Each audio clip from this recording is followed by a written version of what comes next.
Hi అండి. ఇన్నాళ్ళు ఈ టిప్స్ తెలియక ఎంతో కష్టపడి ఎంత డబ్బుని వేస్ట్ చేశామో చూస్తే ఖచ్చితంగా ఆశ్చర్యపోతారు. సో, ఈ అద్భుతమైన టిప్స్ తెలుసుకునే ముందు చిన్న రిక్వెస్ట్ అండి.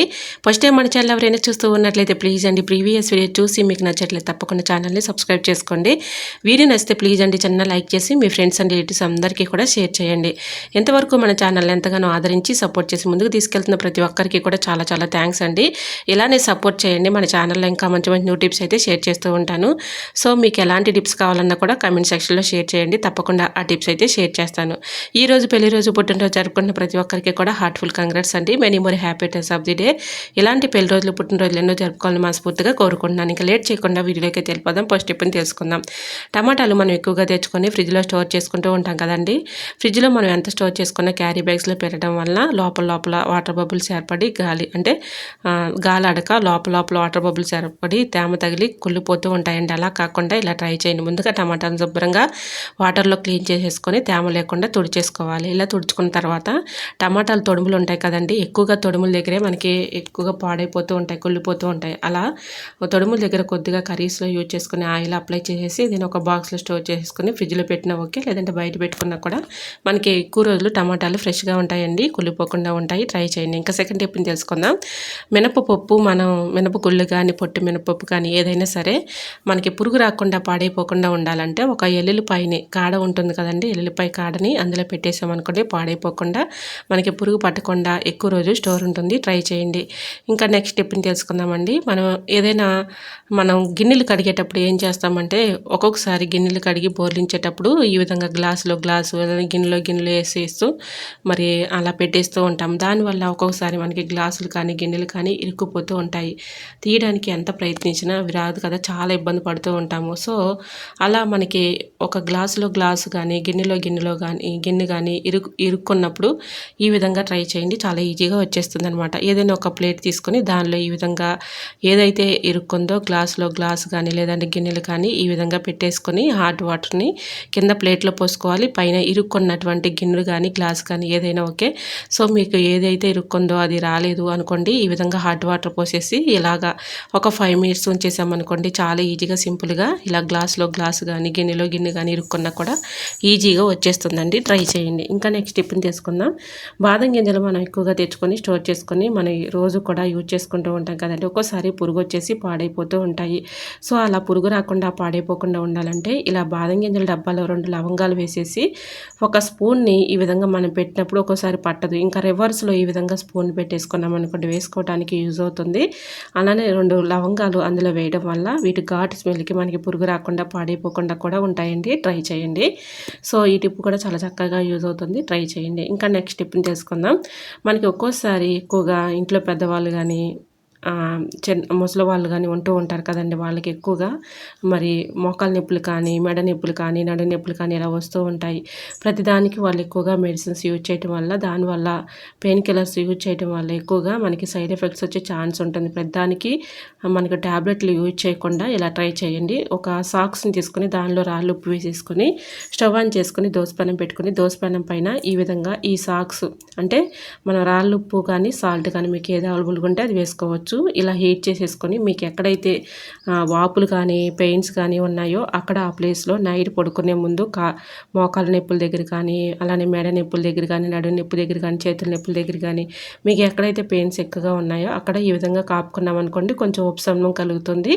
సో నేను పూర్తిగా తగ్గిద్దని నేను చెప్పట్లేదు. సో ఈ విధంగా కొంచెం రిలీఫ్ అయితే అవుతుంది. సో మెడ నొప్పుల దగ్గర కానీ మోకాల నొప్పుల దగ్గర కానీ చేతుల నొప్పుల దగ్గర కానీ నడు నొప్పుల దగ్గర కానీ ఇలా కాపుకుంటే కొంచెం రిలీఫ్ అయితే అవుతుంది. ట్రై చేయండి. చాలా చక్కగా వర్క్ అవుతుంది అనమాట. ఇలా చేతుల దగ్గర కానీ తల కూడా బాగా నొప్పిగా అనిపిస్తూ ఉంటుంది ఒక్కొక్కసారి. ఈ విధంగా కాపుకోవటం వల్ల తలనొప్పి కూడా తగ్గుతుందండి. మీకు ఎక్కడైతే పెయిన్స్ ఎక్కువగా ఉన్నాయో అక్కడ ఈ విధంగా కాపుకోవటం వల్ల కొంచెం రిలీఫ్ అయితే కలుగుతుంది. ట్రై చేయండి. ఎక్కువగా మెడిసిన్స్ యూజ్ చేయకుండా ఇలా అప్పుడప్పుడు చిన్న చిట్కాని మనం యూజ్ చేసామనుకోండి, ఎక్కువగా మెడిసిన్స్ యూజ్ చేయకూడదు కాబట్టి సైడ్ ఎఫెక్ట్స్ వచ్చే ఛాన్స్ ఉంటుంది. ఇలా ట్రై చేయండి. ఇంకా నెక్స్ట్ టిప్ని తెలుసుకుందాం. మనం బియ్యం కడిగిన వాటర్ పారబోస్తూ ఉంటాం కానీ చాలా చక్కగా యూజ్ చేసుకోవచ్చండి. వేస్ట్ అని పారబోసే బదులు మన ఇంట్లో కొంచెం మనం పూల మొక్కలను అయితే పెంచుకుంటూ ఉంటాం కదండి, కొన్ని పూల మొక్కలు అయితే పెంచుకుంటూ ఉంటాము. ఆ పూల మొక్కల మొదట ఈ వాటర్ పోసేసామనుకోండి మంచి క్రాప్ అయితే ఉంటుంది, కలర్ఫుల్గా పోస్తాయండి. సో ట్రై చేయండి. ఈ విధంగా బియ్యం కడిగిన వాటర్ పారబోయకుండా మొక్కలకి ఇచ్చామనుకోండి మంచి క్రాప్ అనేది ఉంటుంది. ట్రై చేయండి. చాలా చక్కగా వర్క్ అవుతుంది. మరొక యూస్ఫుల్ టిప్ని తెలుసుకుందాం. ఈ టిప్ తెలుసుకునే ముందు చిన్న రిక్వెస్ట్ అండి. ఎంతవరకు మన ఛానల్ని ఎంతగానో ఆదరించి సపోర్ట్ చేసి ముందుకు తీసుకెళ్తున్న ప్రతి ఒక్కరికి కూడా చాలా చాలా థ్యాంక్స్ అండి. ఇలానే సపోర్ట్ చేయండి. మన ఛానల్లో ఇంకా మంచి మంచి న్యూ టిప్స్ అయితే షేర్ చేస్తూ ఉంటాను. సో చింతపండు పాడవకుండా ఎక్కువ రోజులు స్టోర్ ఉండాలంటే ఒక 1 అవర్ పాటు ఎండలో ఉంచుకున్న తర్వాత అందులో ఒక ఎండుమిర్చిని సీడ్స్తో సహా ఎండుమిర్చిని అందులో వేసేసుకుంటే వీటి ఘాటు స్మెల్కి మనకి పురుగు రాకుండా పాడైపోకుండా ఉంటుంది. అలానే 2 లవంగాలు 2 మిరియాలు కూడా దానిపైన వేసేసామనుకోండి వీటి ఘాటు స్మెల్కి మనకి పురుగు రాకుండా పాడైపోకుండా ఉంటుంది. రాళ్ళు ఉప్పు కానీ సాల్ట్ కానీ ఇవి కూడా వేసుకోవడం వల్ల కలర్ మారకుండా ఉంటుంది. వీటి ఘాటు స్మెల్కి మనకి పురుగు రాకుండా పాడైపోకుండా ఎక్కువ రోజులు స్టోర్ ఉంటుందండి. ట్రై చేయండి. ఇంకా నెక్స్ట్ టిఫిన్ చేసుకుందామండి. ఈ టిప్ కూడా చాలా చక్కగా యూజ్ అవుతుంది. మనం అల్లం ఎక్కువగా ఉన్నప్పుడు ఇలా చెక్కి తీయాలంటే ఇలాగ చాకుతో తీసేటప్పుడు ఎక్కువగా వేస్ట్ అయిపోతూ ఉంటుంది. ఇలా చాకుతో కాకుండా ఈ చిన్న ట్రిక్ని ట్రై చేయండి. ఒక స్పూన్ కానీ లేదంటే టీ ఫిల్టర్ చేసుకునేది ఉంటుంది కదండి, టీ స్టైనర్, దానిపైన జల్లెడ అనేది రఫ్గా ఉంటుంది. ఆ జల్లెడ పైన ఈ విధంగా అల్లాన్ని ఇలాగా మనం చక్కగా రఫ్ చేస్తూ ఉన్నామనుకోండి, ఆ అల్లం అనేది చెక్క అనేది ఈజీగా వచ్చేస్తుంది. ట్రై చేయండి. సో అల్లం చెక్కు రానప్పుడు ఈ విధంగా ఈజీగా మనం అల్లంపై ఉన్నటువంటి తొక్కను ఈజీగా తీసేసుకోవచ్చండి. సో మనం ఎక్కువగా కష్టపడే పని లేకుండా ఇలాగా టీ స్టైనర్ పైన రఫ్ చేసి ఇలా చేయడం వల్ల మనకి అల్లంపై ఉన్నటువంటి తొక్క ఈజీగా వచ్చేస్తుంది. మన పని కూడా ఈజీగా అయిపోతుంది. ఇంకా నెక్స్ట్ టిప్ని తెలుసుకుందాం. ఇలా కొత్తిమీర మనం ఎక్కువగా తెచ్చుకున్నప్పుడు పాడైపోకుండా ఎక్కువ రోజులు స్టోర్ ఉంచుకోవాలంటే ఈ చిన్న ట్రిక్ని ట్రై చేయండి. ఇలా కొత్తిమీర తీసుకొని ఏదైనా ఒక గ్లాస్ తీసుకొని దాని నిండుగా వాటర్ పోసుకోవాలి. ఇలా ఈ వేరులతో సహా ఇలా పెట్టేసుకొని ఒక ప్లాస్టిక్ బాక్స్ని ఈ విధంగా రివర్స్లో పెట్టేసుకొని ఇలా ఫ్రిడ్జ్లో అనుకోండి 2 డేస్కి 3 డేస్కి వాటర్ మార్చుకుంటే మనకి కొత్తిమీర అనేది పాడవకుండా ఎక్కువ రోజులు స్టోర్ ఉంటుందండి. 3-4 డేస్ అయితే చక్కగా మనకి పాడైపోకుండా అలానే ఉంటుంది. వాటర్ మార్చుకుంటూ ఉండాలి. నెక్స్ట్ టిప్ని తెలుసుకుందామండి. ఇలాంటి బాక్స్లు అయితే మన ఇంట్లో ఉంటూ ఉంటాయి కదండి. ఒక బాక్స్ని తీసుకొని ఈ విధంగా ఫోర్క్ స్పూన్ తీసుకొని కొద్దిగా హీట్ చేసేసుకొని అక్కడక్కడ హోల్స్ పెట్టేసుకోవాలి. ఇలా పెట్టేసుకొని దీంట్లో మనం ఎక్కువగా సోపుని యూజ్ చేస్తూ ఉంటాం కదండి. అంటే బట్టలు వాష్ చేసేటప్పుడు కానీ గిన్నెలు కడిగేటప్పుడు కానీ వాటర్లో ఎక్కువగా వేస్ట్ అయిపోతూ ఉంటుంది. అలా వేస్ట్ అవ్వకుండా ఉండాలంటే ఇలాంటి బాక్సెస్ అయితే వేస్ట్ అని పడేస్తూ ఉంటాం కదా.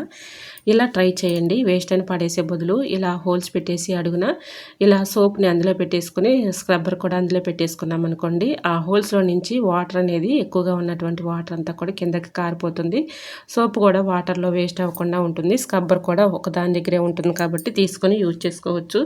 ట్రై చేయండి. సో ఈ విధంగా బట్టలు వాష్ చేసేటప్పుడు సోప్ పెట్టుకోవడానికి యూజ్ అవుతుంది. అలానే గిన్నెలు కడిగేటప్పుడు సోప్ పెట్టుకోవడానికి కూడా యూజ్ అవుతుంది.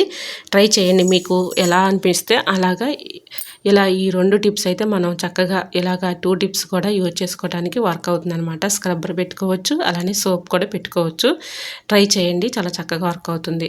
ఇంకా నెక్స్ట్ టిప్ని చేసుకుందామండి. ఈ టిప్ కూడా చాలా చక్కగా యూజ్ అవుతుంది. వీడియోని ఎక్కడ కూడా స్కిప్ చేయకుండా చివరి వరకు చూడండి. ఈ టిప్ తెలుసుకునే ముందు మరి ఈ టిప్స్ అన్నిటిలో ఏ టిప్స్ అయితే మీకు యూస్ఫుల్గా ఉన్నాయో, ఏ టిప్స్ అయితే మీకు బాగా నచ్చాయి అనేది ప్లీజ్ అండి చిన్న కమెంట్ చేయండి. ఎందుకంటే ఈ టిప్స్ మీకు యూస్ఫుల్గా ఉన్నాయా లేదా అనేది నాకు కూడా అర్థమవుతుంది కాబట్టి.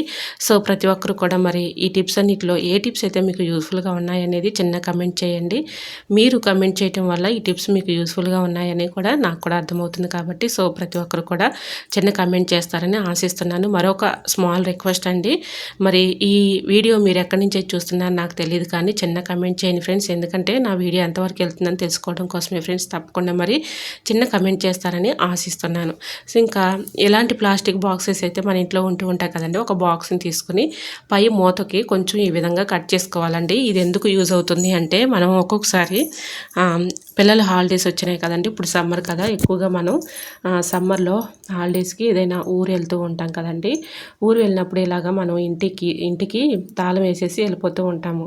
అయితే పిల్లలు కొంతమంది ఉంటూ ఉంటారు. ఆ పిల్లలు ఏం చేస్తారంటే ఇలాగా ఆ తాళంపై ఎక్కువగా మరి వాళ్ళు పాడు చేయటం అలా చేస్తూ ఉంటారు. సో అలా పాడు చేస్తూ ఉంటారు. అలానే మనకి ఎక్కువగా వర్షం వచ్చినా కూడా ఆ తాళం అంతా కూడా పాడైపోతూ ఉంటుంది. ఎటువంటి ప్రాబ్లం రాకుండా ఉండాలి అంటే ఈ విధంగా ఒక బాక్స్ని ఈ విధంగా కట్ చేసేసుకొని ఇలా రివర్స్లో పెట్టేసుకొని తాళం అంటే ముందుగా ఒక మూతను పెట్టేసుకొని తర్వాత తాళం వేసిన తర్వాత ఈ విధంగా బాక్స్ పెట్టేసామనుకోండి చక్కగా వాళ్ళు వచ్చి వాటర్ పోసినా కూడా లేదంటే వర్షం పడినా కూడా మనకి తాళం అనేది అది పాడైపోకుండా ఉంటుందన్నమాట. సో ఈ విధంగా మనం జర్నీ చేసేటప్పుడు అంటే బయటికి ఎటైనా టూర్ వెళ్తున్నా కూడా ఊరు వెళ్తున్నా కూడా ఈ విధంగా తాళం పైన వాటర్ పడకుండా ఉండాలి అంటే ఇలా ఒక బాక్స్ని ఇలా సెట్ చేసేసుకొని ఊరు వెళ్ళామనుకోండి ఎటువంటి ప్రాబ్లమ్స్ అయితే రాకుండా ఉంటుంది, తాళం కూడా పాడైపోకుండా ఉంటుందండి. ట్రై చేయండి. మరి ఈ టిప్స్ అన్నీ మీకు నచ్చాయా? నచ్చితే ప్లీజ్ అండి చూస్తూ ఉండగానే చిన్న లైక్ చేసి మన ఛానల్ని ఫాలో అవ్వడం మాత్రం మర్చిపోకండి ఫ్రెండ్స్. తప్పకుండా సబ్స్క్రైబ్ చేసుకుంటారని ఆశిస్తున్నాను. మరొక వీడియోతో మళ్ళీ కలుసుకుందాం. అంతవరకు by by. Thanks for watching.